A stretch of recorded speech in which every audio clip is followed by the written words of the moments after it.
presidencial el 16 de diciembre del 2016 y que vino a sustituir la llamada CORET, la Comisión Reguladora de la Tenencia de la Tierra.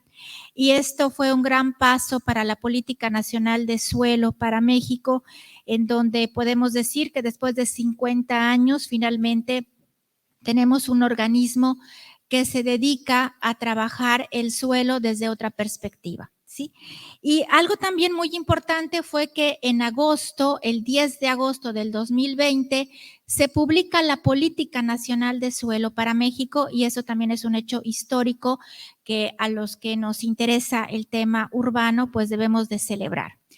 Y también estamos hoy celebrando el que tengamos la presencia del doctor José Alfonso Iracheta Carrol, quien es precisamente el director del Instituto Nacional de Suelo Sustentable, y que el día de hoy, junto con nuestro director, el arquitecto David Alcocer, pues se va a firmar el convenio. Así que, pues sin más preámbulo, le cedo la palabra al doctor José Alfonso Iracheta Carrol.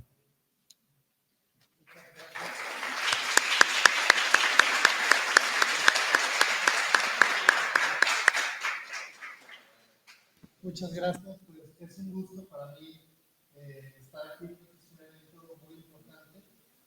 La firma de este convenio es un documento, es una formalidad, pero en realidad lo que estamos haciendo, es establecer un marco de cooperación entre el Instituto Nacional de Suelo Sustentable y la Facultad de Arquitectura de la UADY.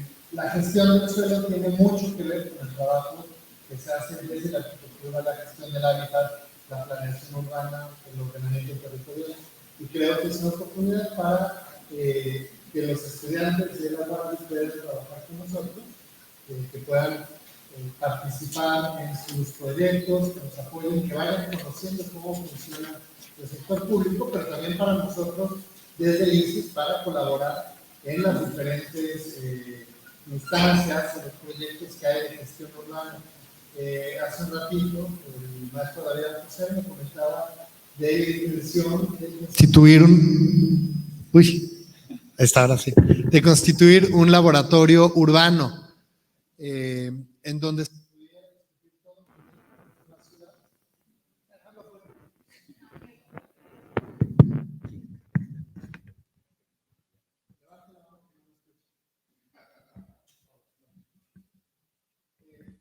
me comentaba la posibilidad de trabajar en un laboratorio de la ciudad donde participen todas las personas que tienen que estar involucradas en la gestión de la ciudad.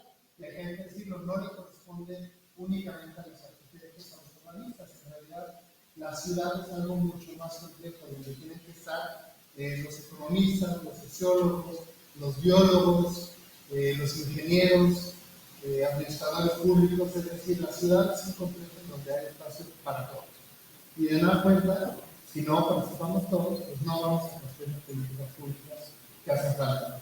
Y este convenio justamente es el marco que se requiere para establecer todos estos mecanismos colaborativos.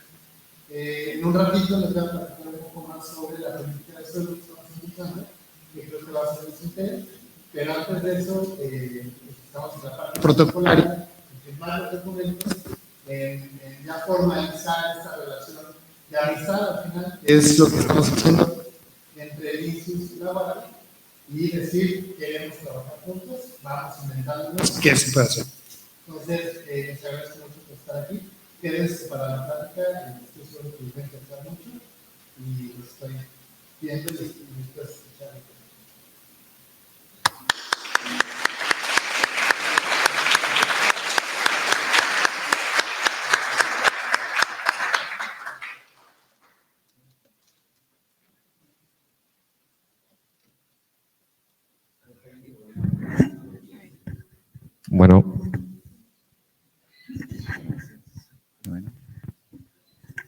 Bueno, pues creo que procedemos a la firma, José Alfonso, si te parece.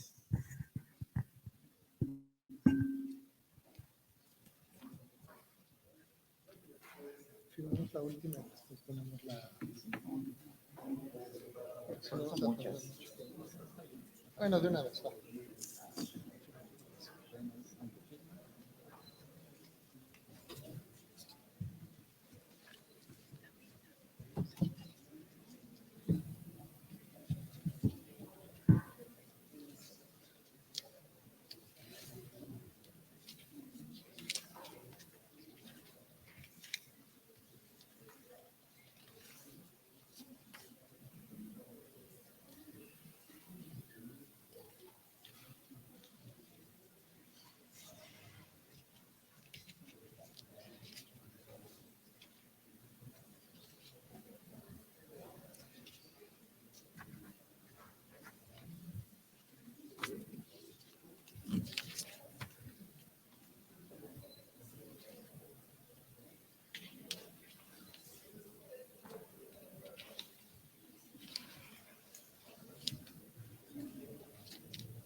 pegan las hojas.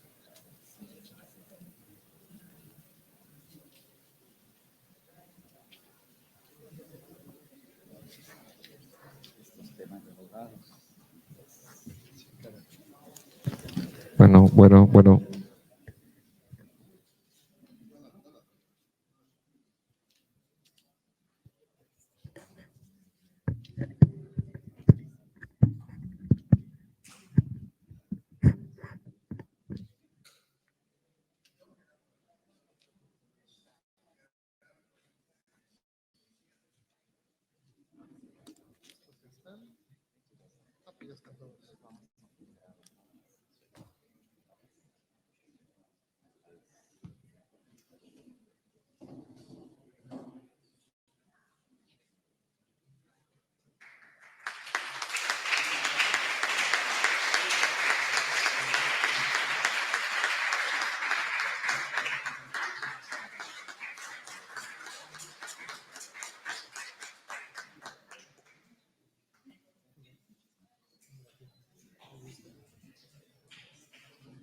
Bueno, es para nosotros siempre motivo de alegría, pues, hacer amigos, ¿sí? El Instituto Nacional del Suelo Sustentable nos presenta como comunidad académica una oportunidad para poder mejorar nuestro trabajo, ¿sí?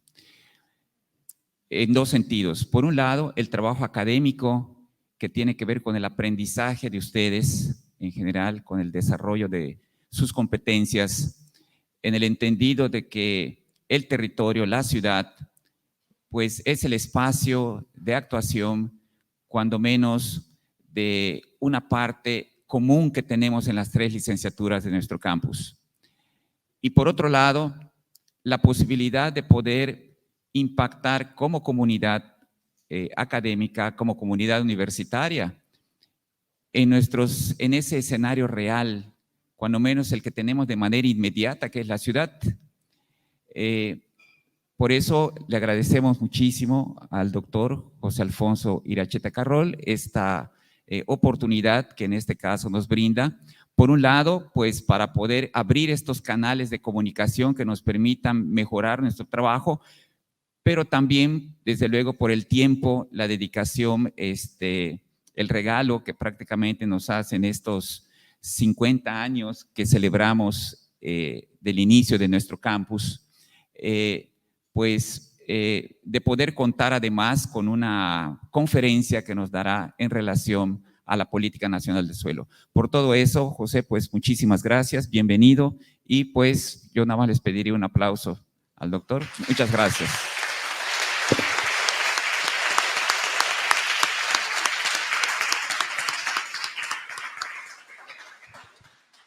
Y le dejo el escenario al doctor.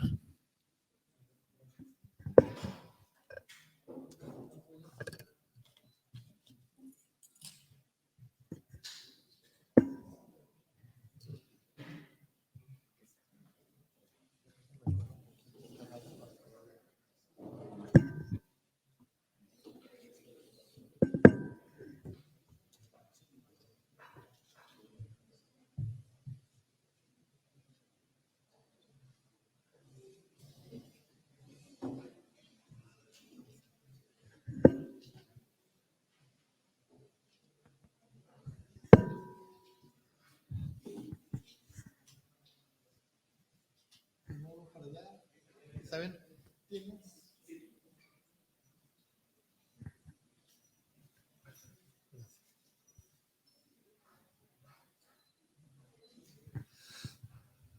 Muy bien. Les voy a dar un poquito de antecedentes antes de entrar en materia de lo que es la Política Nacional de Suelo.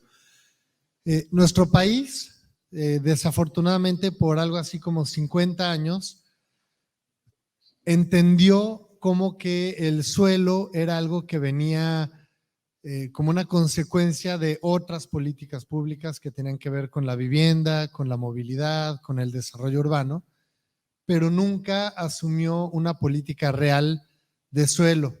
Y esto tiene una consecuencia importante.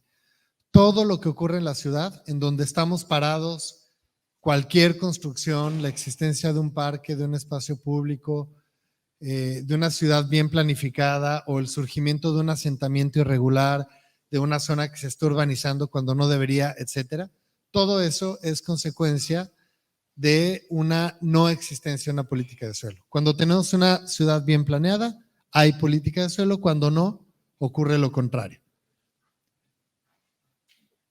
Si hoy vemos cómo crecieron las ciudades en los últimos 30 años básicamente, lo que vamos a encontrar es una ciudad dispersa, desordenada, a lo mejor el centro que está consolidado, planificado, con todo lo que requiere, pero conforme nos vamos moviendo a la periferia, encontramos un desastre urbano total.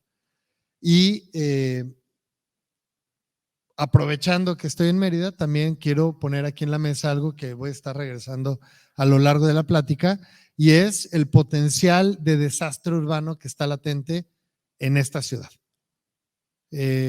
Mérida, la ciudad de las más bonitas de nuestro país, de las más limpias, ordenadas, que tiene las mejores condiciones, se está poniendo en riesgo gracias a una falta de control del territorio y, para no darle vuelta, a la ausencia de una política de suelo. Me sigue sorprendiendo que a estas alturas se sigan comercializando estos llamados lotes de inversión por todos lados, acabando con la selva, acabando con la viabilidad de la ciudad, con algunas personas que están haciendo unos negocios maravillosos, pero poniendo en riesgo la viabilidad de toda la península de Yucatán, no solo de Mérida, pero sobre todo de Mérida. Entonces, yo me pregunto, ¿qué es lo que está pasando? ¿Por qué no estamos haciendo nada para detener esto? Y de nuevo, esto regresa a la política de suelo. Una política de suelo adecuada debe decir qué se puede hacer y qué no se puede hacer. En dónde puede haber urbanización y en dónde no. Si hay urbanización, ¿qué criterios hay que cumplir para que sea viable y para que se pueda autorizar y para que se pueda impulsar?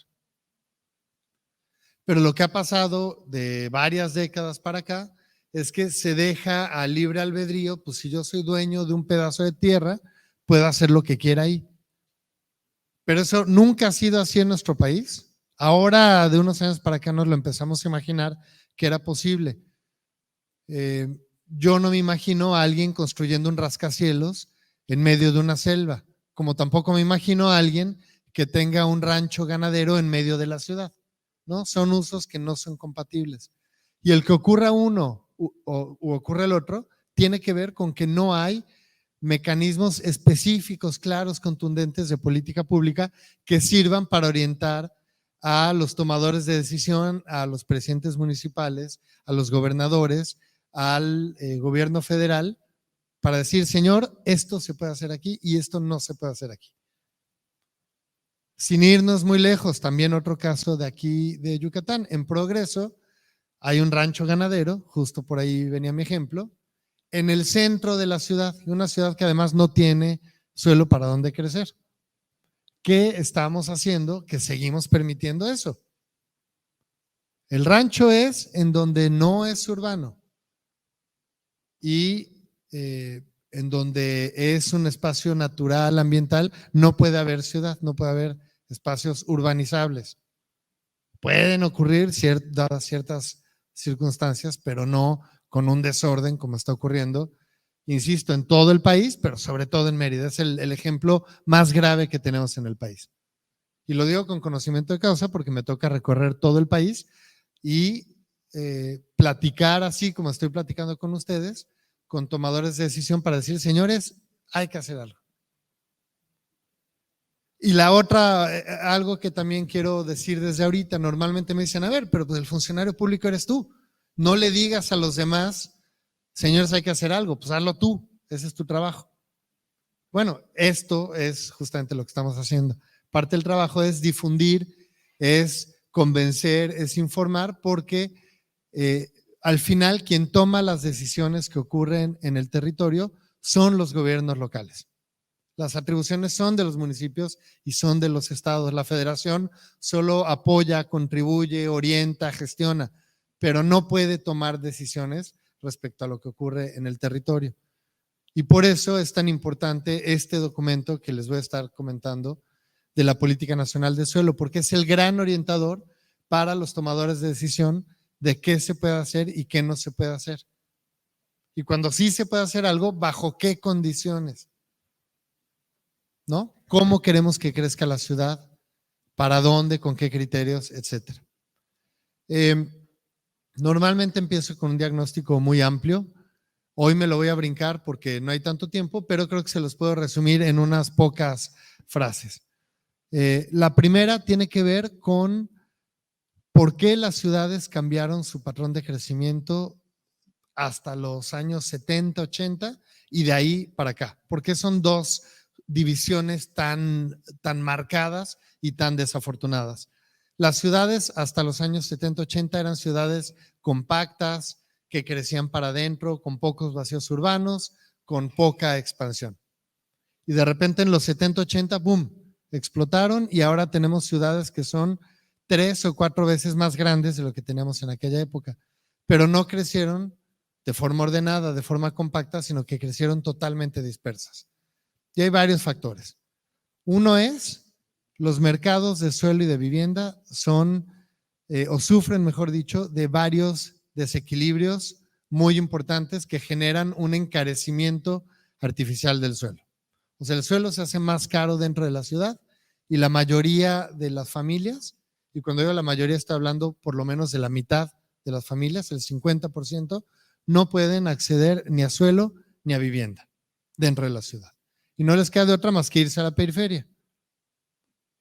Cuando una familia con todas las de la ley dice, yo quiero comprar una casa, quiero vivir en un lugar adecuado, y veo el mercado de crédito, pues no me alcanza. Veo el costo de la vivienda, no me alcanza. Veo el costo de un lote, no me alcanza. ¿Qué creen que pasa con esas familias? Adivinen, alguien, ¿qué creen que pasa? ¿A dónde?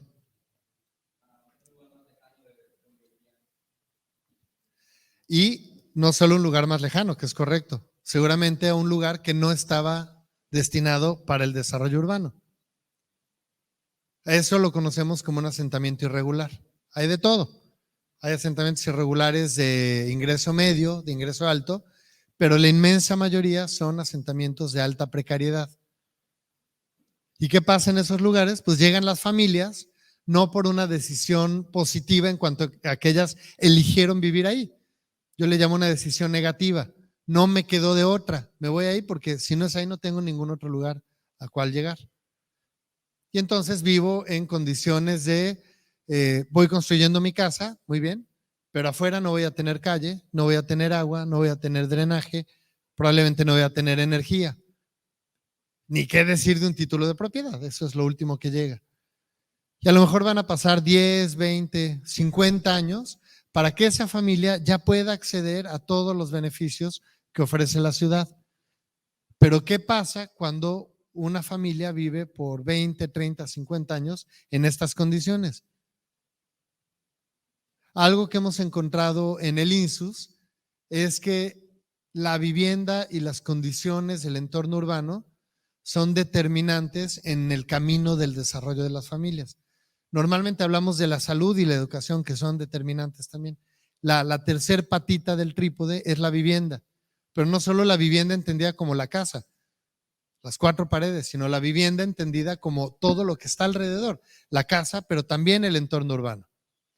Entonces, para las familias que viven en estas condiciones de precariedad en un asentamiento irregular, pues son generaciones o son familias que difícilmente van a salir de la condición que tienen y son generaciones completas que se pierden.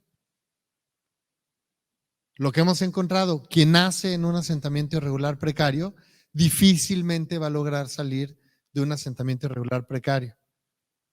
Y sus hijos o sus hijas les va a pasar lo mismo. Entonces, si queremos atender el problema del subdesarrollo de nuestro país, de la precariedad, de la falta de oportunidades, tenemos que pensar en las condiciones en las que viven las familias. Y si queremos pensar en esas condiciones, tenemos que pensar, de nueva cuenta, en el suelo, porque el suelo es el que determina todo lo demás. Si no tenemos bien identificado cómo crecer, dónde crecer, cuándo crecer y por qué crecer, y tenemos los mecanismos de política pública para que esas ideas se traduzcan en decisiones, no lo vamos a lograr. Y vamos a seguir teniendo 40% de pobreza, como tenemos el día de hoy, 8% de pobreza extrema y sobre todo una ruta muy poco clara hacia una condición distinta. Salir del subdesarrollo y convertirnos en un país, no digo desarrollado, pero sí en vías de desarrollo, ¿no? Y les voy a dar ya para cerrar esta introducción algunas cifras. En México tenemos hoy más o menos 7,5 millones de lotes irregulares. Si pensamos que en cada lote viven más o menos 4 personas, en cada lote hay una vivienda y en cada vivienda viven 4 personas, estamos hablando más o menos de 30 millones de habitantes. O sea, la cuarta parte de la población. Ya, nomás decir esa cifra tendría que ponernos los pelos de punta. Algo claramente estamos haciendo mal cuando una cuarta parte de la población vive en condiciones de irregularidad y muy probablemente de precariedad. Peor aún, cada año entran algo así como 90,000 familias nuevas, 90,000 familias, o sea, casi 300,000 personas a la irregularidad. Cada año, 300,000, 300,000, 300,000. Entonces, de nuevo, algo estamos haciendo mal, que no estamos atendiendo las causas del problema, que no estamos poniendo en práctica política pública o políticas públicas que nos permitan resolver esta problemática.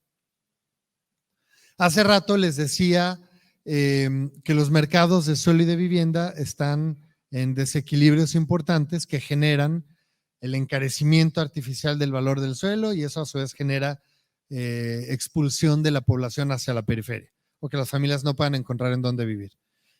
Otro factor que genera el mismo efecto es la propia planeación, lo que está en las manos del Estado. Cuando en un plan municipal de desarrollo urbano, por ejemplo, establecemos densidades ya perfectamente bien definidas, intensidades de uso, intensidades, ¿qué tanto puedo crecer para arriba? Cuando lo tenemos ya predefinido desde antes, sin conocer el potencial que tiene la ciudad para darle cabida a todas las familias, pues estamos nosotros mismos reduciendo la oferta de suelo. Si en una zona donde podría tener 100 viviendas, autorizo 50, pues esas 50 valen el doble, porque podía tener 100, pero tengo 50. Entonces, una familia que está buscando una vivienda va a decir, pues es que esto yo puedo pagar la mitad, pero no puedo pagar la totalidad. ¿Por qué? Porque desde la planeación estamos generando un encarecimiento. Hay otros factores que tienen que ver también con el suelo y con la ciudad de forma muy específica, y es la especulación del suelo, del valor del suelo. El suelo no se puede mover. El suelo, este metro cuadrado es este metro cuadrado. Además, tiene ciertas características, tiene un uso. En este metro cuadrado va a haber un parque, o va a haber un edificio, o va a haber una calle, o va a haber una casa. Entonces, esas dos características que tiene el suelo, que son únicas, esta pluma la puedo reemplazar por otra pluma, ¿no?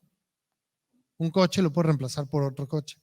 Un metro cuadrado de suelo no lo puedo reemplazar por nada. Un metro cuadrado sobre el Paseo Montejo.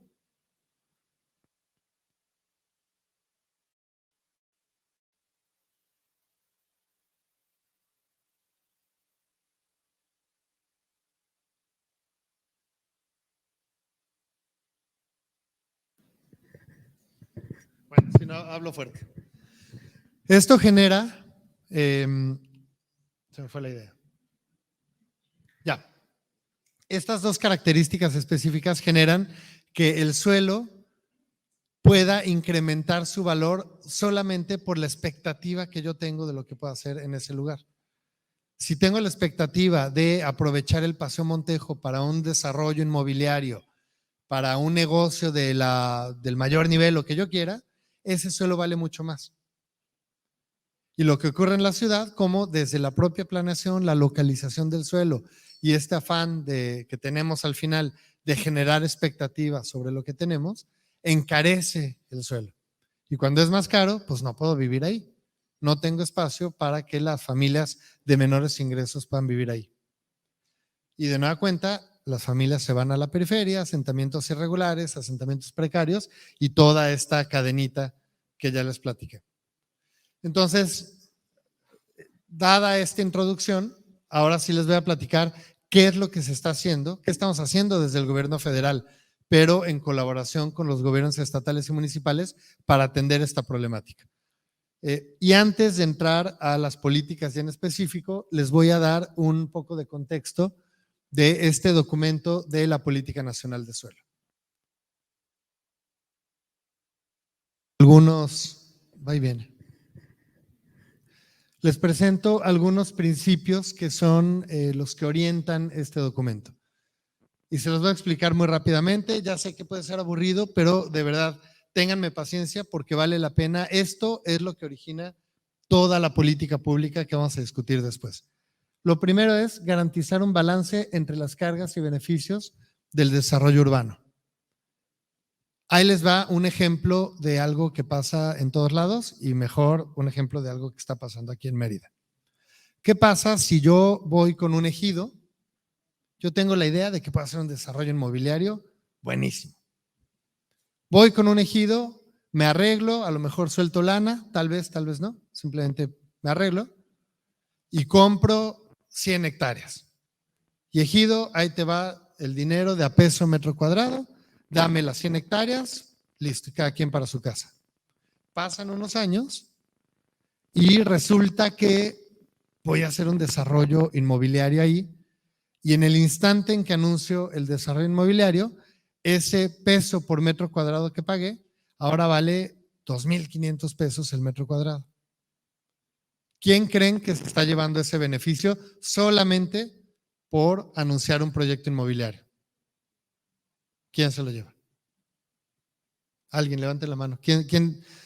Compré a peso, anuncio un desarrollo y ahora vale 2,500.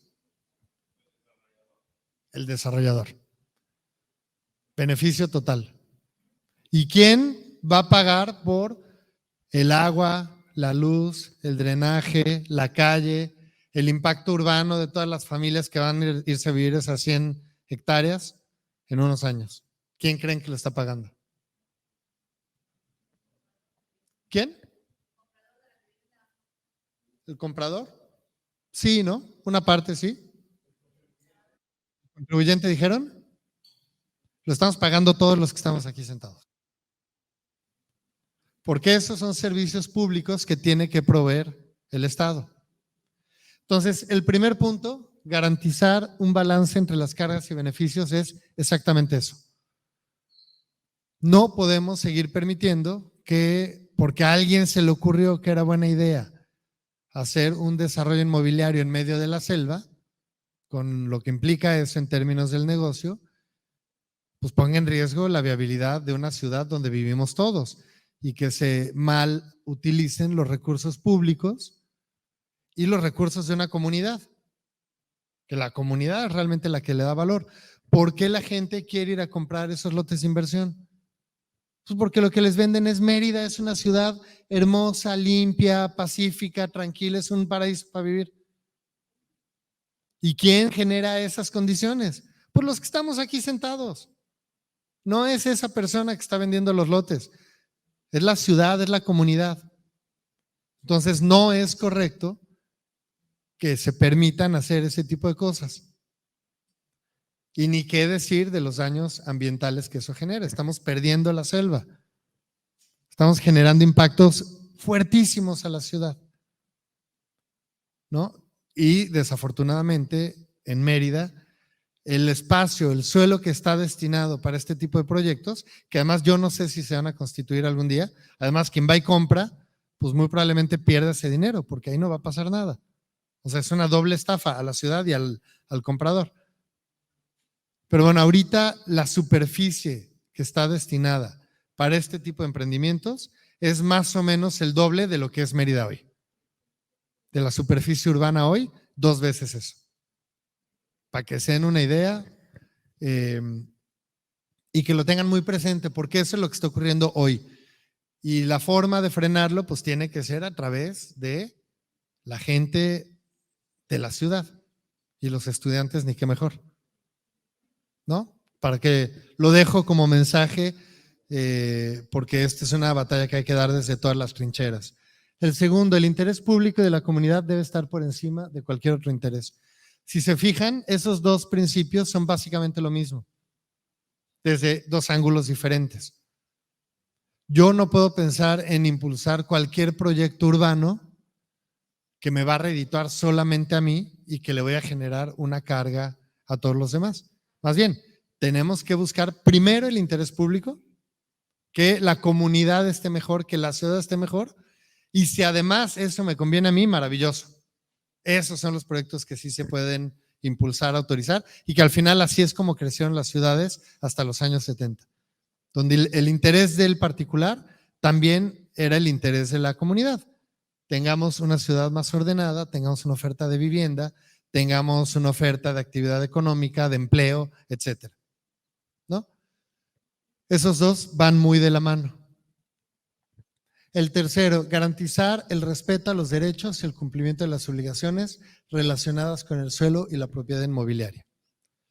Este es bien importante porque México también tiene carencias importantes en este rubro. De América Latina, México es el país que recauda menos impuesto predial respecto al PIB, o sea, al ingreso total del país. La proporción que es el impuesto predial en México es muy bajita, la más baja de América Latina. Si nos vamos a la OCDE, pues ya es hasta le da uno pena. Y el impuesto predial es probablemente el impuesto más importante, incluso más que el IVA, más que el impuesto sobre la renta. El predial es el que determina buena parte de cómo crece una ciudad y el que le da mecanismos de financiamiento al gobierno para poder llevar a cada casa los servicios básicos. O sea, es el impuesto que nos pega más directamente, porque tener luz, agua, drenaje y una calle pavimentada depende directamente de que se pague un impuesto predial. Y en México estamos acostumbrados a no pagar o pagar muy poco, cuando debería ser el mayor impuesto y el que más estuviéramos dispuestos a pagar, porque se traduce en un beneficio directo, tangible. Y claro, aquí entra la cuestión de, bueno, pago mis impuestos y ¿qué se hace con ese dinero? Que esa es harina de otro costal. Pero hay mecanismos de política pública que te permitirían garantizar que lo que se paga de impuestos se vaya, o de impuesto predial al menos, se vaya a inversión en la misma zona o al menos una parte mayoritaria. Ahora, eso tiene que ver con las obligaciones. Del otro lado están los derechos. Pero normalmente exigimos nuestros derechos, pero no queremos cumplir con nuestras obligaciones, ¿no? Entonces, tenemos que encontrar un equilibrio. Y aquí otro punto bien importante que tiene que ver con el respeto a los derechos, la parte de arriba. Y aquí me refiero en específico al derecho a la propiedad y a la propiedad privada. Algo que tenemos muy asumido en la mentalidad del mexicano y de la mexicana es que yo, cuando soy dueño de un pedazo de tierra, puedo hacer lo que quiera con él. Como que el derecho de la propiedad es el mismo que el derecho al desarrollo de lo que se puede hacer ahí. Y en realidad son derechos separados. La propiedad privada es privada y no me la pueden quitar. Pero lo que pueda hacer ahí depende de la normatividad de todo tipo, ambiental, ecológica, territorial, urbana. Vuelvo al ejemplo, no puedo tener un rancho lechero en medio de una ciudad, como no puedo tener una torre multifamiliar en medio de la selva. O sea, hay cosas que van y cosas que no van. Y ese principio justamente busca, de nueva cuenta, ese equilibrio. Que puede ejercer mi derecho, que nadie me niegue el derecho que tengo, pero es un derecho acotado. Y por cada derecho también tengo una obligación. El cuarto es reconocer la deuda histórica con la población que se encuentra básicamente en asentamientos irregulares. Los primeros asentamientos surgieron en los años 70. El más importante es Ciudad Neza. No sé si lo han escuchado, ahí en la Ciudad de México. En su momento tuvo 1 millón de habitantes y fue una zona primero invadida, luego que se fue ocupando ya de forma consensuada, digamos, pero fue como el primer gran asentamiento irregular. Era la zona brava de la Ciudad de México, la más peligrosa, la más problemática, etc. Y luego fue cambiando en el tiempo. Hoy ya es una zona que expulsa población, ya es una zona que se gentrificó o se está gentrificando y ya es muy cara para las familias de menores ingresos, ya se tienen que ir todavía más lejos. Pero a lo que voy con este ejemplo es que desde los años 70 tenemos los primeros asentamientos irregulares. Hoy algunos de estos asentamientos siguen todavía en las condiciones de precariedad que mencionaba en un principio. Hace un par de meses estaba en Sinaloa, en una comunidad pesquera, y le preguntaba, estábamos entregando escrituras, y le preguntaba a una de las personas que recibió esa escritura cuánto tiempo llevaba ahí, y llevaba 55 años viviendo en esa casa sin nunca haber tenido servicios. 55 años.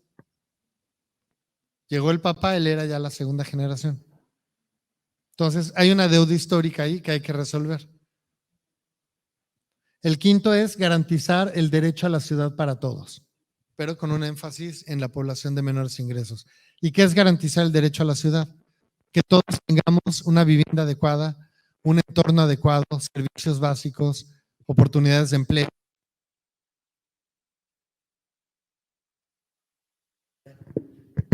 Que tuviera cuando vive en la ciudad.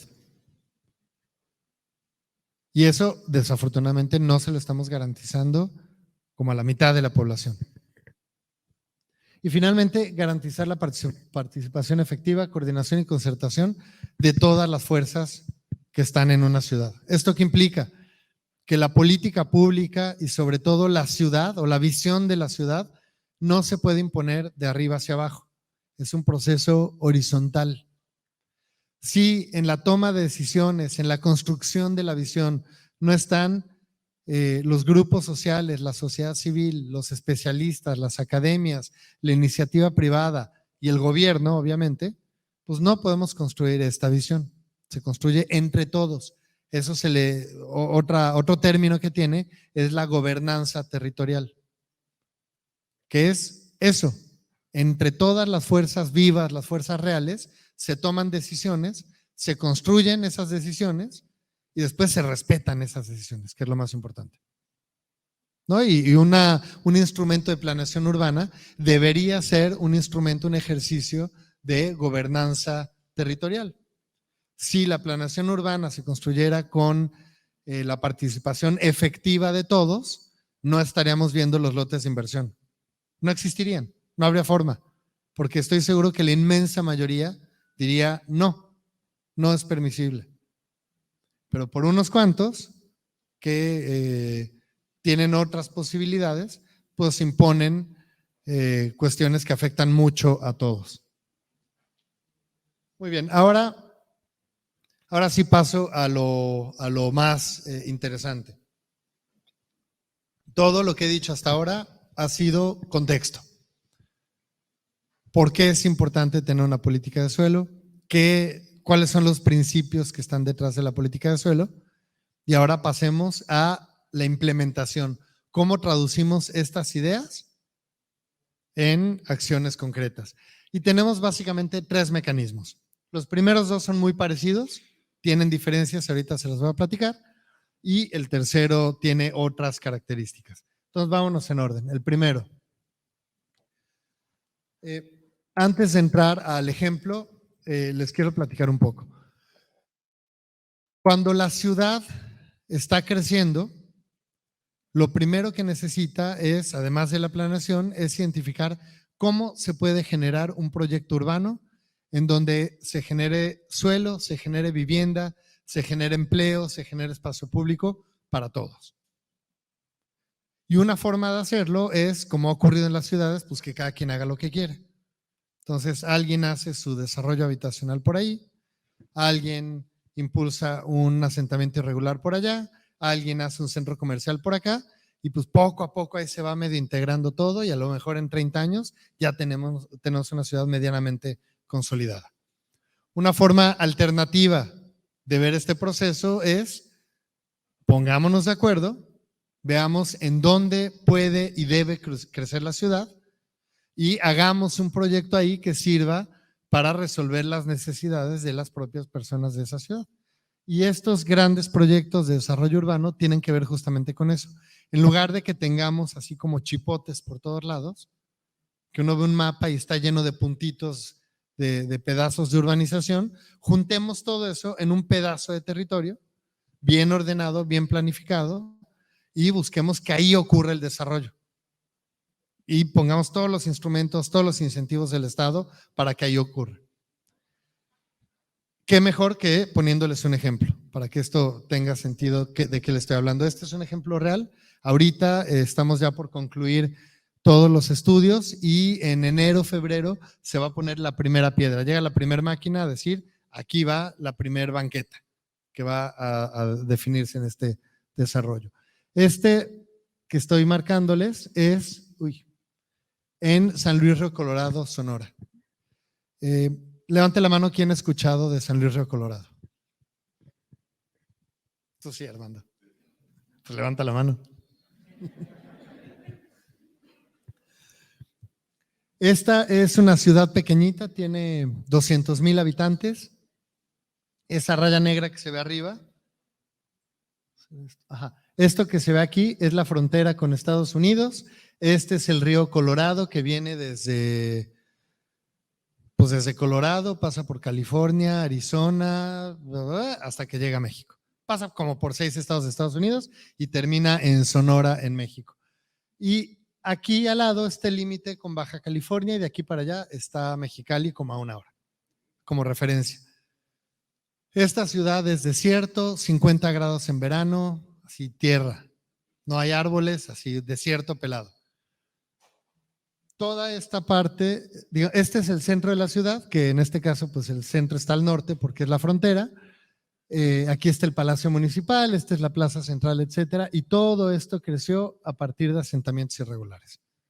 Es un gran asentamiento irregular que tiene 30 años, ya hoy tiene servicios, ya está regularizado, pero casualmente aquí en medio, este polígono rojo, quedó una aeropista que en su momento pues sí, se aprovechó, pero ya tiene 30 años abandonada. Y esta aeropista tiene 60 hectáreas. Pero como lo ven, está muy bien localizado. El principal parque de la ciudad es este. Y aquí tenemos un gran vacío. O sea, no hay nada, es una pista y ya. Y ahí llegan en las noches los coches a hacer trompos y hacer así. Es lo que pasa ahí. Entonces, lo que estamos haciendo es, y perdón, les voy a dar otro pedacito de contexto. Este predio es propiedad del instituto, del INSUS. Pero hace unos años lo que querían hacer era venderlo, porque pues era buen negocio, y querían hacer unas maquiladoras ahí, querían hacer casitas, cualquier cosa. O sea, era fragmentarlo, venderlo y hagan cualquier cosa. Entonces la decisión que tomamos en esta administración fue, no, este predio tiene un potencial gigantesco. Hay una demanda muy fuerte de vivienda en San Luis Río Colorado. Ahora con el fenómeno de la migración está llegando muchísima gente a San Luis y no tienen dónde vivir. Hay muchísima población joven que no le alcanza para vivir. Hay muchas personas con familias diferentes a las tradicionales. Homoparentales, mujeres solteras, parejas jóvenes simplemente que no les alcanza para comprar una vivienda ahí. Entonces, ¿qué vamos a hacer ahí? Pues vamos a plantear un proyecto, o más bien planteamos un proyecto que sirva para resolver todas las necesidades que se pueden resolver ahí de la ciudad. Aquí les presento un poquito de información, me voy a ir muy rápido aquí porque no, para el caso de esta plática no es tan importante, pero sí es importante para cuando ustedes estén practicando arquitectura y diseño del hábitat. Para plantear cualquier proyecto, si no tienen al menos la información que ven en pantalla definida, identificada, procesada y perfectamente bien delineada, no les va a salir bien el proyecto. ¿Por qué? Porque esto es lo que les va a determinar qué se puede hacer ahí y qué no. Por ejemplo, algunos datos bien importantes. Tenemos población femenina sin remuneración, 12.3%. Mujeres que trabajan pero que no reciben ingreso. 40% de la población son migrantes. Jóvenes en edad productiva, casi 65%. Bueno, son 25% jóvenes, pero en edad productiva 65%, etcétera. Aquí tenemos información básica que nos dice qué es lo que necesita esta ciudad. ¿Y qué encontramos aquí? Que necesitamos otro tipo de oferta de suelo y de vivienda. No necesitamos únicamente lotes para construir una casa. Necesitamos, por ejemplo, edificios de departamentos para mujeres solteras, para parejas jóvenes, para migrantes, vivienda en renta, no solo en venta. Necesitamos otro tipo de financiamiento. Necesitamos espacio público. San Luis Río Colorado tiene 3 metros cuadrados de espacio público por habitante. Como referencia, ONU Habitat considera que el aceptable es de 15 metros cuadrados por habitante de espacios verdes. O sea, aquí tenemos una quinta parte de lo que deberíamos tener de acuerdo a los estándares internacionales. Otro dato, 4 de cada 10 viviendas son precarias. Aquí se replica el ejemplo que les ponía hace rato de los asentamientos irregulares. 40% viven en condiciones de precariedad. Y tenemos una estimación de vivienda de más de 20,000 para los próximos 20 años, más o menos, un poquito menos. Entonces, ya sabemos cuál es la necesidad, ahora cómo se puede plantear el proyecto. Y aquí va una primera idea. Por aquí vamos a poner, esto ya cambió, por cierto, esto es como la primera idea, en el plan maestro que se está haciendo ahorita, ya esto se redefinió, pero al final los cambios no son tan importantes, ¿no? Lo que está detrás sigue siendo lo mismo. Vamos a tener aquí oferta de vivienda para población joven y migrante. Esta es la parte más importante, una mezcla de usos. Va a haber diferentes tipos de vivienda, diferentes tamaños de lote, vivienda unifamiliar, o sea, una casa, o vivienda multifamiliar, o sea, un edificio de hasta 6 niveles es lo que se está planteando. Pero también vamos a tener espacio público y también vamos a tener espacios verdes. Y también vamos a tener actividad económica. Entonces, cuando hablo de usos mixtos, lo que uno entiende normalmente es, pues sí, tengo vivienda, tengo parte económica, tengo espacio público, tengo equipamientos, tengo la clínica, la escuela. Aquí vamos mucho más allá en cuanto a la mixtura. Estamos hablando de mixtura también de estratos socioeconómicos, que haya vivienda para diferentes familias con diferentes características, con diferentes ingresos, etcétera. También vamos a tener muchísimo espacio público. ¿Por qué es importante el espacio público? Alguien levante la mano y que me lo diga.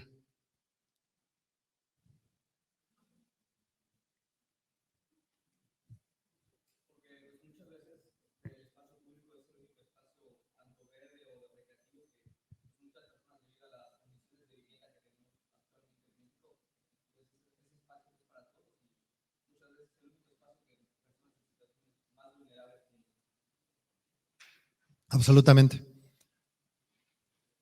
Pero hay otro factor bien importante que tiene que ver con el espacio público. El espacio público es el que genera la deseabilidad. ¿Por qué voy a querer vivir en un lugar? Piensen en las películas, lo que vemos, ¿no? ¿Cuáles son? Pensemos en Nueva York, que está todo el tiempo en las películas. ¿Cuál es la zona más cara de Nueva York? Central Park. ¿Por qué? Pues porque ahí está el parque. Ciudad de México es lo mismo. ¿Cuál es la zona más cara? Pues la que está alrededor de Chapultepec. En Mérida es lo mismo. Todas las zonas que están aquí en el centro, donde están los mayores y los mejores espacios públicos, son las zonas donde hay mayor deseabilidad.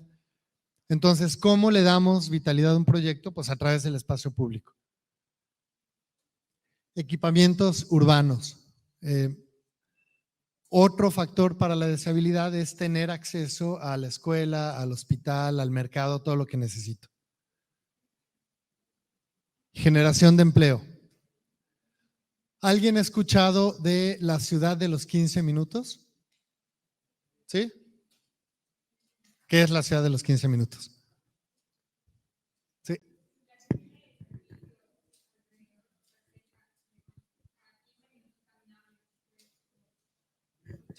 Sí, justo.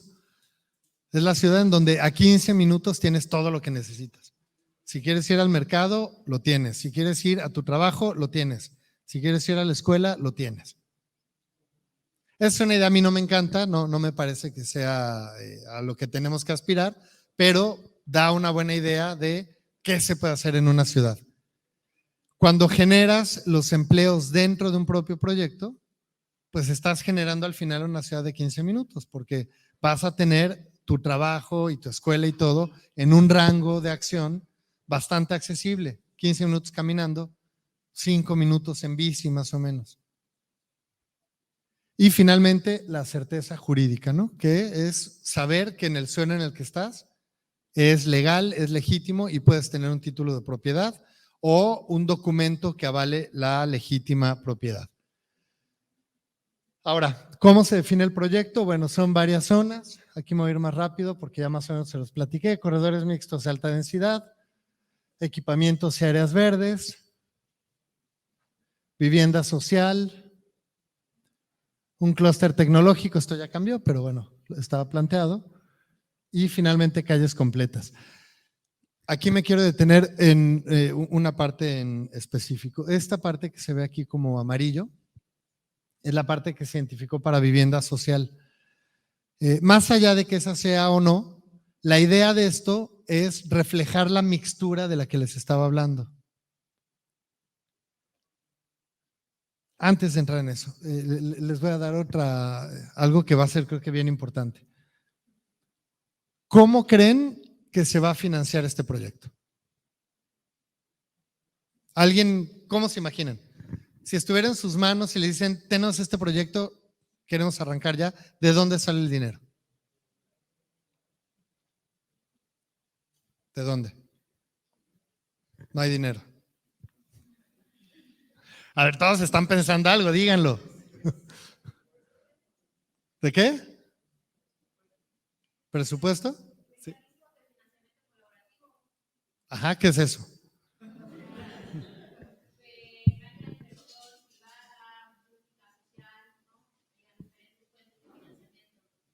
Muy bien.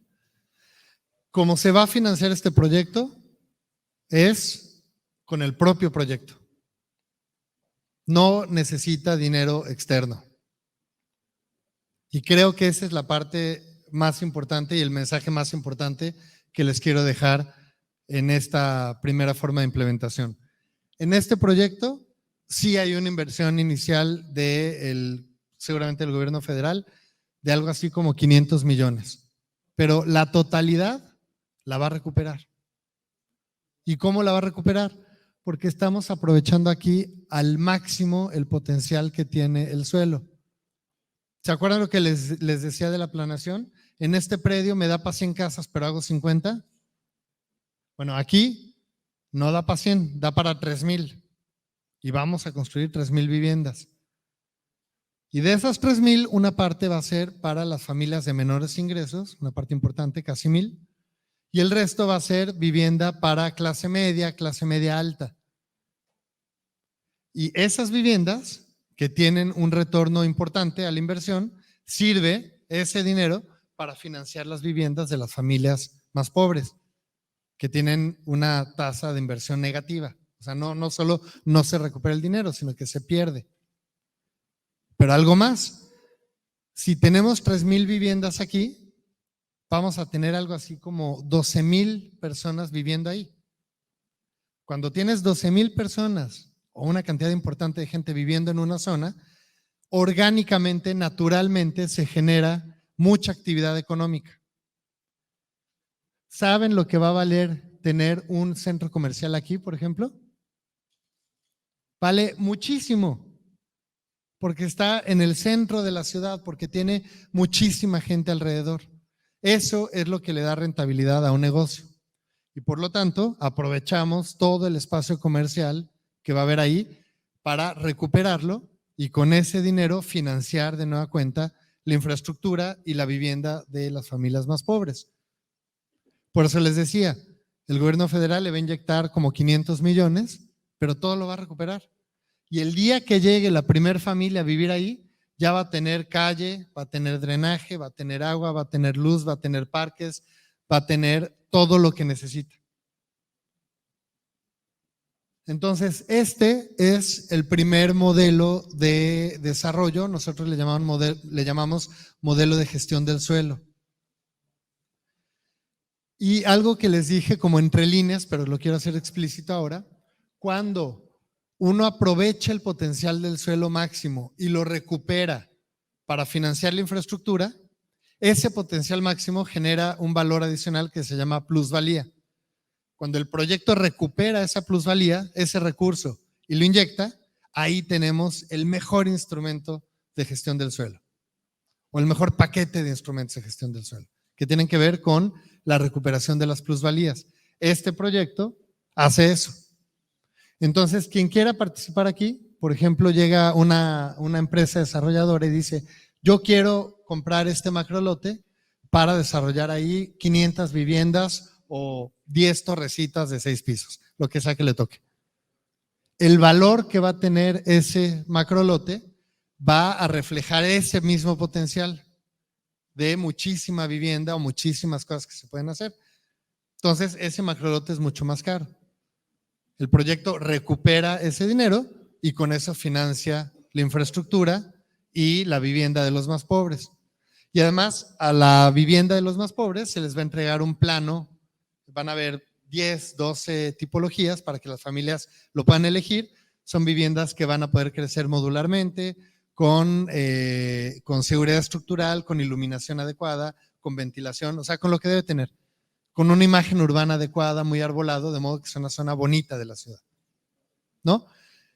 Este modelo de gestión suena muy lógico, ¿no? Como que es casi que de sentido común. Bueno, se sorprenderían si les digo que proyectos como este hay 1 o 2 en todo el país que se hayan hecho en los últimos 40 años. Y aquí ganan todos. El desarrollador gana porque tiene acceso al suelo, que es por lo que sufre siempre. No tengo dónde construir mis viviendas. Es muy caro. Esto ya está resuelto. Las familias que viven ahí ganan. La ciudad gana porque resuelvo muchas necesidades. Y en este caso, los propietarios del suelo también ganan, recuperan el valor del suelo y aportan, además, una parte importante para sus objetivos de política pública. Es decir, es un modelo orgánico, lógico, como en un tiempo se hizo, pero que simplemente lo dejamos pasar. Entonces, esta es creo que la primera lección que les quiero dejar. Y esto está aquí ya puesto en papel, sí. El precio de las viviendas sociales. O sea, yo tengo una idea de cuánto se les va a vender a esas familias y, bueno, si hay algún otro esquema o otro mecanismo para adquirirlos. Mencionó la renta, la subrenta. ¿Qué mecanismo habría alternativo? Sí, muy buena pregunta. Empiezo por la segunda.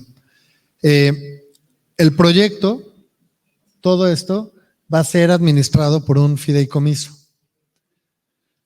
Un fideicomiso es una organización que se hace para administrar algún recurso. Puede ser financiero, puede ser en especie, cualquier recurso. Es un instrumento sumamente flexible y a mí me parece de los instrumentos más potentes que tiene la legislación mexicana, bueno, que se aplica en todo el mundo, ¿no?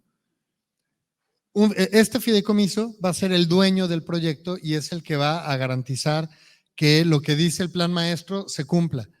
Va a ser quien le venda el suelo a los desarrolladores, el que le venda el suelo a las familias, el que conserve suelo para la vivienda en renta o para el comercio en renta. Va a ser la dueña también del espacio público y a partir de las propias rentas que genere va a financiar el mantenimiento del espacio público. De modo que en 30 años va a seguir en las mejores condiciones porque va a haber un mecanismo continuo de reinversión a través de las rentas. Entonces, es un mecanismo muy bien establecido, se utiliza mucho y es el que te permite garantizar en el largo plazo que esto siga. Porque lo que pasa es, bueno, ahorita esta administración, pues al gobierno federal ya le queda un año. 24 hay elección, cambia el gobierno y vámonos. Y llega alguien creativo y dice, no, ¿cómo que van a hacer casas ahí? No, vamos a hacer una maquiladora, como estaba una idea que había antes.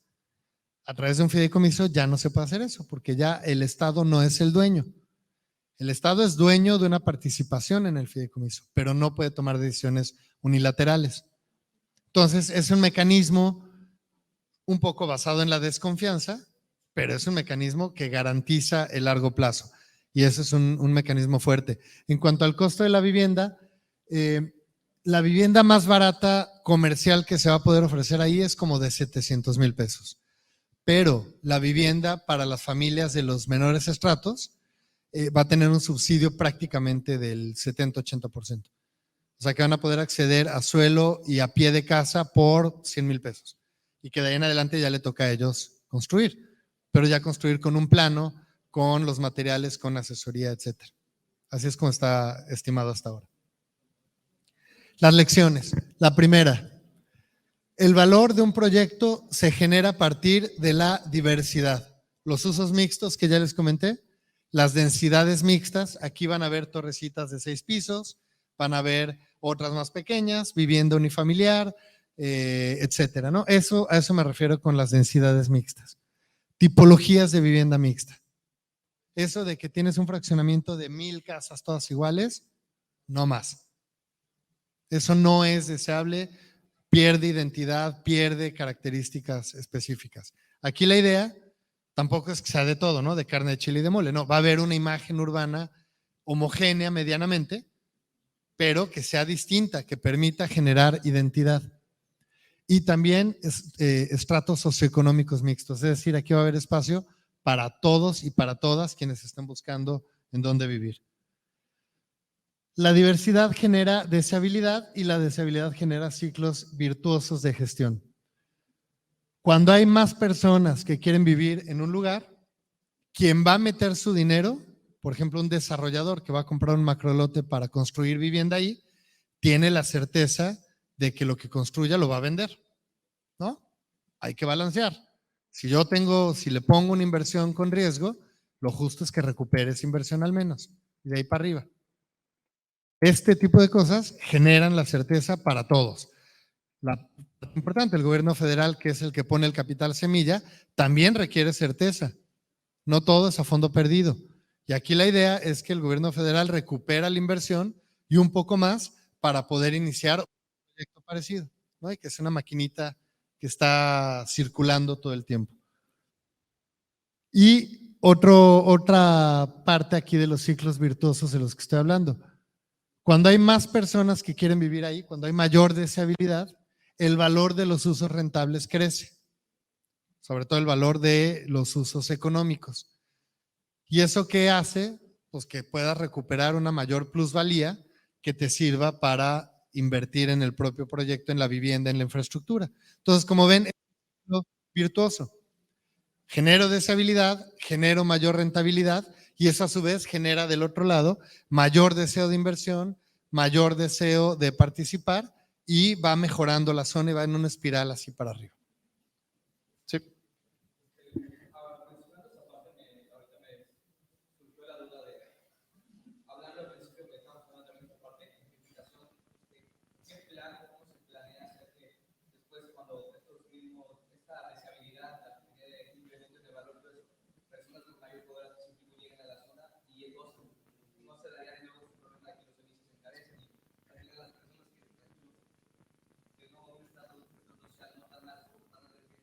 Sí, excelente pregunta.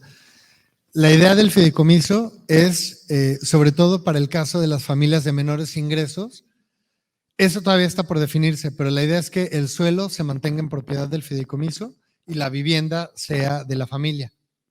Entonces generas un incentivo muy fuerte para que la familia no se vaya, porque no es dueña del suelo, o sea, nomás va a recuperar lo que le haya invertido a la casa, pero no a la plusvalía que genera el suelo, que la plusvalía es sobre el suelo, no sobre la construcción. Y pasado un periodo, 5 o 10 años, ya pueden acceder a la propiedad completa. Y la idea de esto es que después de un periodo se genera una comunidad, se generan ya un estilo de vida donde una familia difícilmente va a decidir irse de ahí para irse a un nuevo asentamiento irregular. Y respecto al costo de los servicios y demás, ese es un riesgo real, pero se puede mitigar a través de la propiedad del fideicomiso de muchos de los espacios. Si el espacio no crece al ritmo de la especulación, el valor del espacio comercial, por ejemplo, pues los servicios no tienen por qué crecer en costo, ¿no? Entonces ese es el mecanismo para mitigar esta posible gentrificación que seguramente ocurriría bajo otro esquema. Y la tercera lección: un proyecto puede aprovechar la fuerza de los mercados de suelo y de vivienda y conducirla hacia los fines de política pública. ¿A qué me refiero con esto? Llevamos muchos años peleados entre lo público, lo privado y lo social. De repente me ha tocado escuchar a funcionarios públicos que cuando habla de la industria, de los desarrolladores, por ejemplo, dice los especuladores, el demonio. No, a ver, hay reglas del juego. Y el trabajo del sector público es establecer las reglas del juego. No se vale jugar por fuera de esas reglas. Cuando hay corrupción, cuando hay cosas así, condenable totalmente. Pero cuando hay reglas claras y se respetan, las cosas funcionan. Y cuando aprovechamos la fuerza que tiene básicamente el sector privado para generar los objetivos de política pública, pues estamos en el mejor escenario posible, porque se puede sumar la parte pública, la parte privada, la parte social y entre todos construir una misma ciudad. Si se acuerdan, uno de los principios de la política nacional de suelo era que el interés público va antes que cualquier otro interés.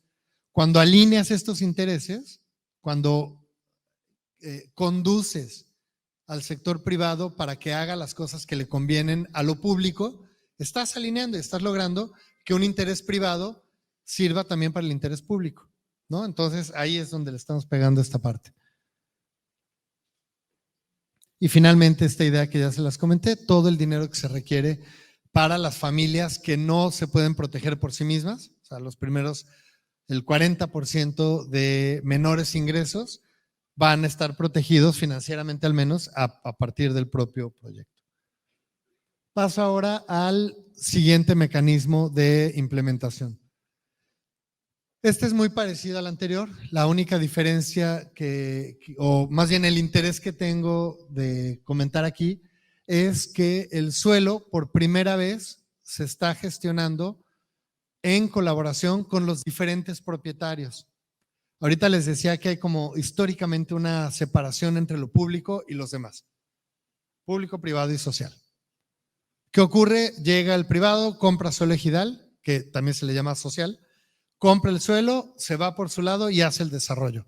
O llega el Estado, expropia el suelo ejidal y hace algo ahí. De hecho, este proyecto es de origen una expropiación de 75, ¿no? Como se hacía antes. Lo que estamos planteando ahora para todos los demás proyectos es sumemos a los dueños como parte del propio proyecto. Si voy con un ejido y le digo, señores, no lotifiquen para hacer un asentamiento irregular, vamos a hacer un proyecto de gestión del suelo como este, bien hecho, planificado con el financiamiento. ¿Ustedes les conviene porque les va a ir mucho mejor? El suelo que es de ustedes lo van a vender mucho mejor. Van a destinar menos suelo porque va a estar más compacto. O sea, no van a perder tanto patrimonio suelo en esa parte. Al privado le están generando mucha certeza. El tema del suelo ya lo resolví. No tengo que andarme disfrazando de ejidatario en la asamblea viendo cómo compro, cómo desincorporo. No, ya está resuelto. Finalmente el Estado es el gestor. Es el que siente en la mesa a todos y los pone de acuerdo y le dice, señores, esto es lo que vamos a hacer. Este es el plan maestro, estos son los instrumentos, este es el fideicomiso, vénganse a trabajar. Y todo el mundo va a ganar. Ese es el esquema que estamos impulsando aquí. Lo repito, antes llegaba el privado y compraba por su lado, llegaba el público y expropiaba por su lado o compraba, y al propietario originario pues lo dejaban fuera. Ahora la idea es sumar socios, sumar a participantes, sumar intereses y así construir un mejor proyecto. Y aquí 3 casos, Salina Cruz, Los Cabos y Progreso. El de Progreso está detenido desafortunadamente, pero bueno, está ahí algo un poquito avanzando. Finalmente, el tercer mecanismo de implementación tiene que ver con el diseño ya como tal de los instrumentos de gestión del suelo. El proyecto que les comenté al principio tiene implícitos estos instrumentos. Hay otros casos en donde no están implícitos y hay que diseñarlos desde la normatividad. Les voy a poner un ejemplo muy rápido aquí en el Valle de Toluca, que por cierto yo soy de ahí. Hay un corredor que cruza toda la zona metropolitana, son 2 millones de habitantes. Y hay un corredor muy grande que se llama Las Torres, porque pasan unas torres de alta tensión, casi todas las ciudades tienen alguna parte así, que cruza 6 municipios y como 20 kilómetros. O sea, toda la ciudad. Y ahí, además, el derecho de vía es enorme, son como 50 metros, tiene una avenida de cada lado como con 3 o 4 carriles, o sea, es una zona con mucho potencial y es una zona súper deprimida. Uno pasa por ahí, bueno, y por cierto, ahí están construyendo el tren interurbano que conecta a Toluca con Ciudad de México. Para quien conozca ese proyecto, es el primer tren interurbano que se está construyendo, que viene desde el sexenio anterior. Bueno, esta zona es un camellón espantoso, es pura tierra, la calle está toda mal hecha, las casas de ambos lados es en precariedad, o sea, ya no nos la sabemos muy bien, no les tengo que explicar mayor cosa. Y lo que se está proponiendo ahí es hacer un gran corredor de alta densidad. ¿Eso qué implica? Que tengo el suelo y el potencial de uso del suelo base, que es 1 o 2 niveles, depende de la zona, pero como tengo ahí muchísima infraestructura, tengo un tren, voy a tener un BRT, tengo energía, tengo agua, tengo todo, pues hay que aprovechar el potencial y construir para arriba. Entonces, se van a poder construir muchos más niveles, 5, 10, hasta 20 niveles, pero comprándolos, comprando esos derechos, no gratis. Y con la venta de esos derechos, se va a financiar toda la infraestructura que se tiene que instalar ahí. El BRT, que es como un metrobús, mejorar la infraestructura, ampliar la capacidad del agua, ampliar la capacidad energética y sobre todo resolver las necesidades de vivienda de buena parte del Valle de Toluca. Cuando yo era niño, hace algunos años, éramos 1 millón. En los últimos 20 años ya somos 2 millones ahí. Y por la cercanía con Ciudad de México, pues la expectativa es que llegue a 3 millones en los próximos 20 años. Hay mucha presión urbana. ¿Cómo resuelves eso? Pues con este tipo de cosas. Entonces, el tercer mecanismo de implementación es la construcción de los propios instrumentos, un polígono de actuación, este es el corredor.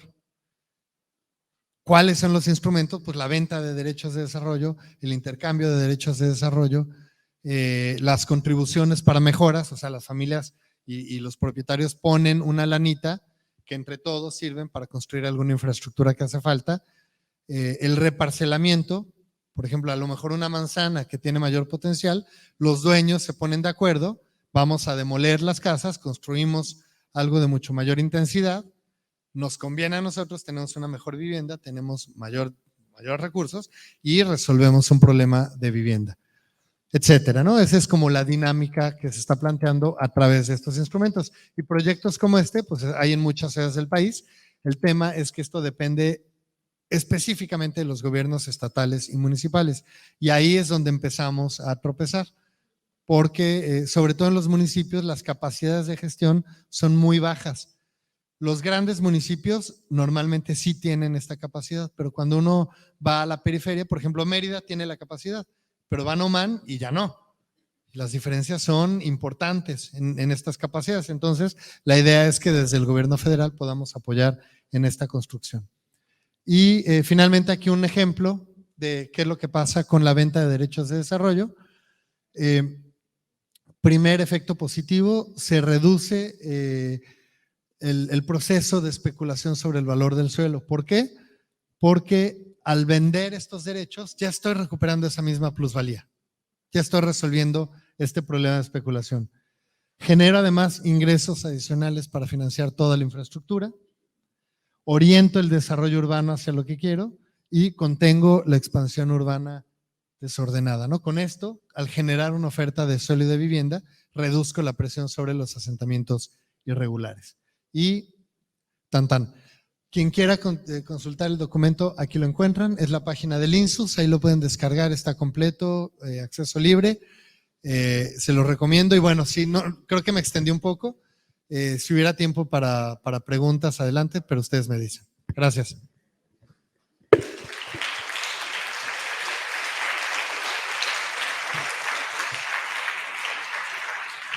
Bueno.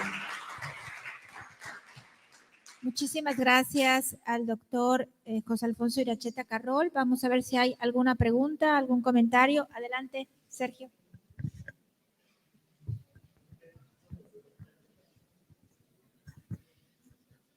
Sí, buenas tardes. Un comentario y una pregunta. El comentario tiene que ver con el primer proyecto que presentó. El hecho de que esté diseñado bajo una lógica inmobiliaria, pues a mí me parece que… Lógica inmobiliaria, me parece que tiene sus asegúnes. Y abundando un poco en lo que decía el compañero sobre la gentrificación, ahí huele a una gentrificación anticipada. Y hay literatura al respecto, Lisa Bollner, etcétera. Entonces, bueno, ese sería el comentario, ¿no?, respecto a eso. Y la pregunta sería en relación a lo que ya sabemos desde hace rato, que es que la ciudad está en venta, los capitales globales están reproduciendo en las ciudades y las autoridades se ufanan de que llega mucha inversión. Lo que no saben o no nos dicen que es la peor inversión, la inversión especulativa. Entonces, en ese sentido, me refería a lo que dice Jordi Borja. O sea, hay muchos diagnósticos de lo que pasa en la ciudad. Ya sabemos todo lo que está pasando en la ciudad. La situación es que no veo yo acciones en general, en la literatura, en las políticas públicas, no veo acciones concretas. O sea, en el marco legal, en el normativo, y pondría yo un ejemplo, ¿no? Lo que dice Stiglitz, por ejemplo, ¿no? Para evitar la especulación se podría grabar la plusvalía, que es una apuesta arriesgada. La otra vez vino una persona de la Universidad de California, donde él hace unos modelos matemáticos y dice que sí se puede. Entonces la pregunta concreta sería, ¿qué se está haciendo? ¿Qué está haciendo el Estado para evitar este fenómeno de la especulación y todo lo que tiene que ver con esta venta de la ciudad? Muy bien, antes que nada una precisión, el enfoque no es de ninguna forma inmobiliario. Si así pareció, no es el enfoque. En realidad, todo lo que hablé sobre la captura de plusvalías es un mecanismo de financiamiento del proyecto. El enfoque es hacer ciudad, por eso la necesidad de tener mucho espacio público, equipamientos y sobre todo vivienda para todos los que están fuera del mercado. Creo que enfaticé bastante esa parte, pero si no, la reitero en este momento. La mayor parte de la vivienda es para la población de menores ingresos que está incluso fuera del mercado financiero público. O sea, que no pueden ni siquiera acceder a un crédito del Infonavit, menos del Fobiste. Y la forma de tener recursos para financiar esa vivienda es con el aprovechamiento del potencial de la ciudad. Pero es aprovechar el potencial. No es un enfoque inmobiliario, ¿no? Respecto a la gentrificación anticipada, pues también lo dije, el fideicomiso es el que controla qué pasa y qué no pasa ahí. De modo que las familias de menores ingresos no se van a ir porque estamos controlando cómo se accede al suelo y a la vivienda en estas zonas. Entonces creo que son dos precisiones bien importantes para tener en cuenta. Respecto a lo que está haciendo el Estado, de hecho vine aquí a Mérida hace algunos meses a discutir una iniciativa que hay en materia de especulación inmobiliaria como parte del Parlamento Abierto. Ahorita se sigue discutiendo, están haciendo algunas modificaciones, pero es lo que se está planteando desde el Poder Legislativo. Y parte de 5 estrategias que son las que se toman normalmente para especular. Incorporación de suelo, cambiar usos de suelo, intervenir en la planeación, aprovechar información privilegiada o no desarrollar el suelo vacante o subutilizado. Esas son las 5 estrategias. Y eso se está legislando en este momento. Obviamente es un proceso diferente, es del legislativo, no del ejecutivo, pero se está haciendo. Y lo que está haciendo el gobierno federal, bueno, pues creo que aquí hay un ejemplo más que claro. Como este proyecto, en cartera vienen por lo menos 5 o 6 más, de nuevo con un enfoque de hacer ciudad y de hacer ciudad para todos, sobre todo para los de menores ingresos que están fuera del mercado formal. Tenemos 2 preguntas más y cerramos, ¿sí? Aquí. Gracias, muy buenas tardes. Quería preguntar si nos puedes un poco detallar el proyecto de Progreso en el caso de la política de suelo. Pusiste varios en la lista, había uno de Progreso Yucatán. ¿En qué consiste? ¿Qué se está queriendo hacer en Progreso? Nos gustaría saber si nos puedes comentar. Y también es si todos esos cambios de esas políticas públicas, para poderlas llevar a cabo, hay que cambiar la legislación local. Es pregunta. Sé también que está en proceso en el Congreso del Estado la discusión de una nueva ley que ojalá se haga de manera apropiada para que sí se puedan implementar, pero en el caso de Progreso, ¿qué políticas públicas se están utilizando y si se pueden utilizar solamente la política nacional o hay que esperar que se cambie la política local? Sí, en Progreso hay un problema gravísimo que es la ocupación de la ciénaga. Y ahí va dirigido justamente el proyecto. La idea es constituir un lugar en donde las familias que están en la ciénaga puedan vivir. O sea, para recuperar la ciénaga y para liberarla. El tema de Progreso es justamente la escasez de suelo. Es una ciudad que ya no tiene para dónde crecer, sino es para arriba. Entonces, lo que estamos haciendo ahorita es identificar una serie de espacios en donde se pueda llevar a cabo algún proyecto de este tipo para la reubicación de las familias, para contener el crecimiento sobre la ciénaga ya que se detenga y que para las familias que sigan llegando a Progreso tengan en dónde vivir para evitar una futura invasión. Este proyecto por ahora está detenido, han habido varias circunstancias que no han permitido el avance, pero digamos, el enfoque es ese, ¿no? Y el objetivo primario es el cuidado y recuperación de la ciénaga. Respecto a la normatividad, Yucatán tiene buena normatividad, pero se está actualizando y creo que puede ser mucho mejor de lo que tiene y con todos los instrumentos. Como estos son mecanismos que se implementan a nivel local, sí es necesario contar con la actualización normativa aquí. Pero entiendo que el objetivo es que este mismo año se apruebe. Esperemos.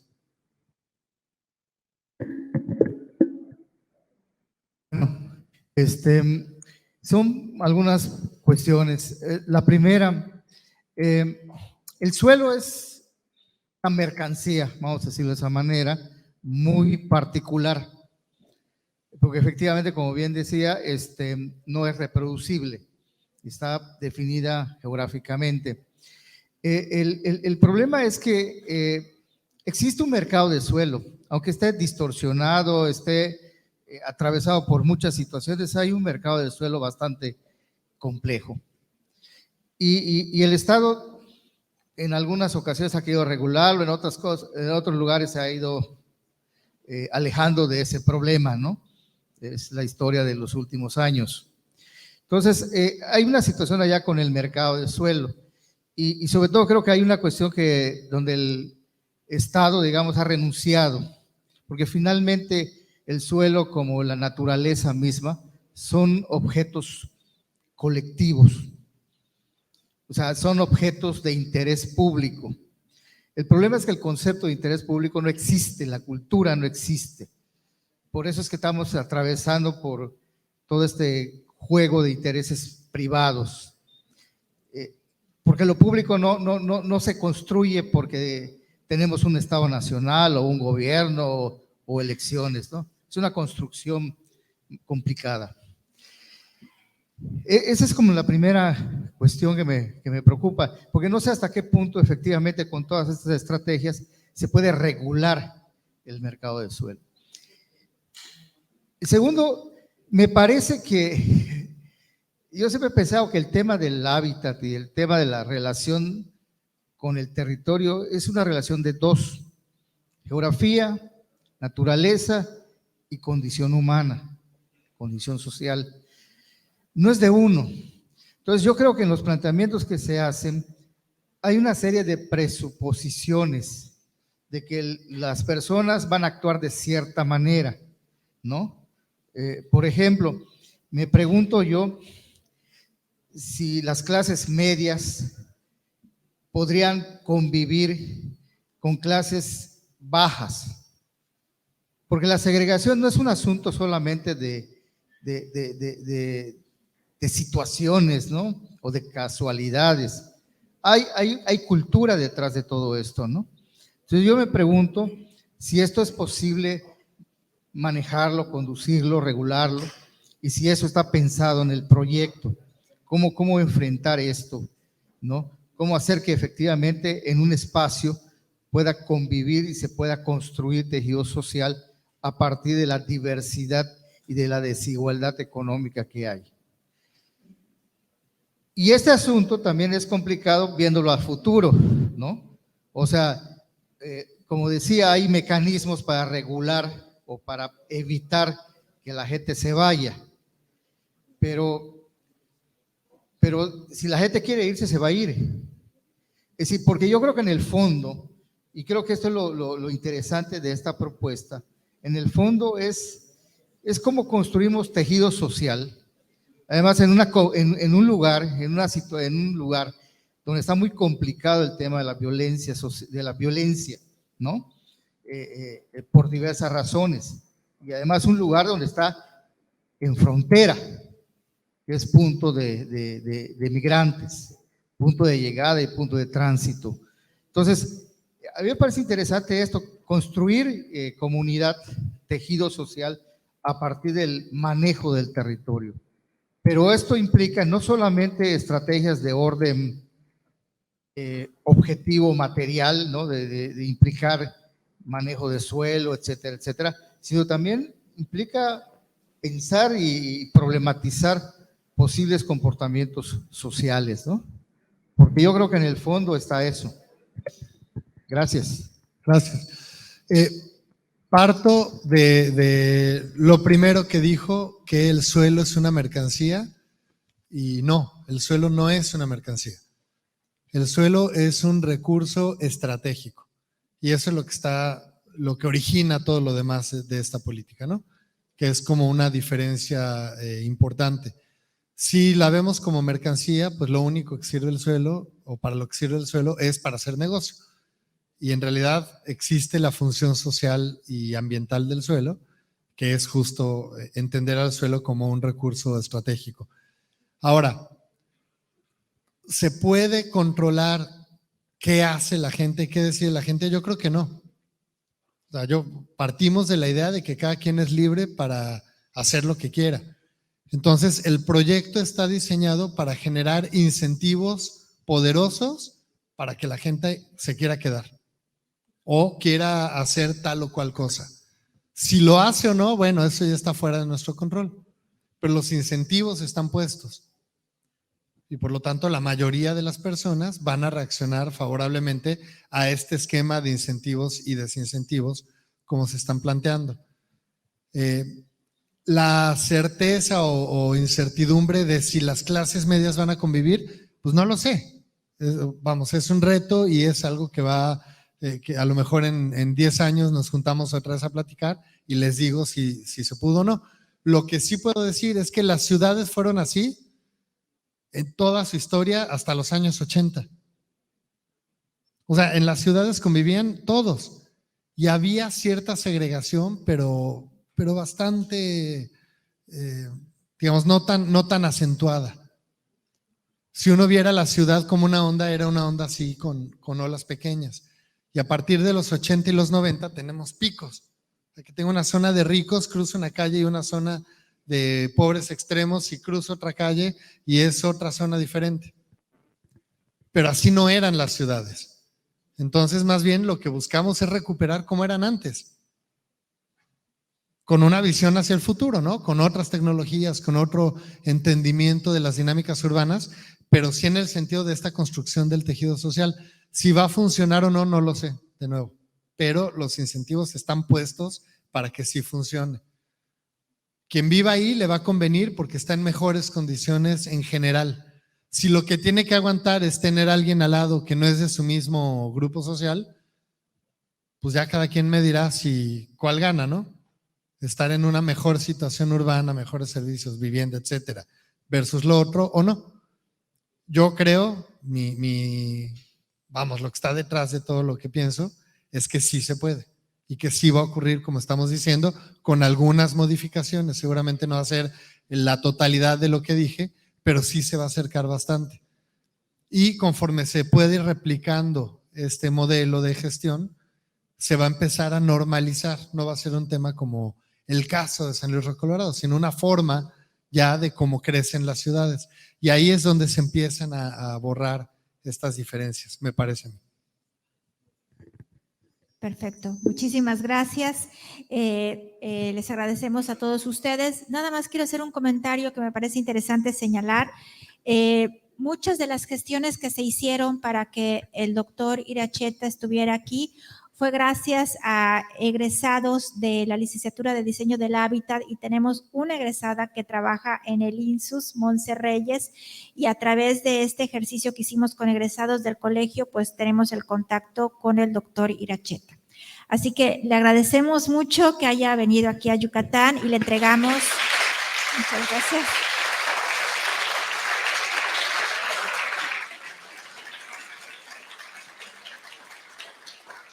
Bueno, se le entrega la constancia al doctor José Alfonso Iracheta Carrol por su participación como ponente en la Conferencia Política Nacional de Suelo, celebrada en la Semana del Campus, Arquitectura, Hábitat, Arte y Diseño 2023.